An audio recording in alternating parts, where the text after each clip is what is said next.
#1 West Indies team just lost a T20 international series to Minos, Nepal, while the Test team enters into battle against global cricket powerhouse India in India.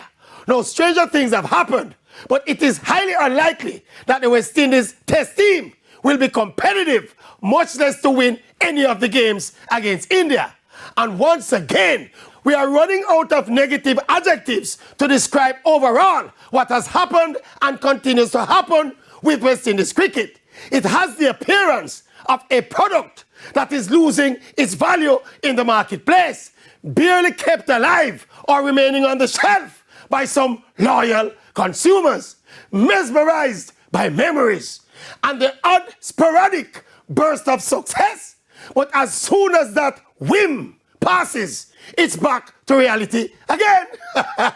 Now that right there sums up the current state of West Indies cricket, as we wish them well against India. Go India!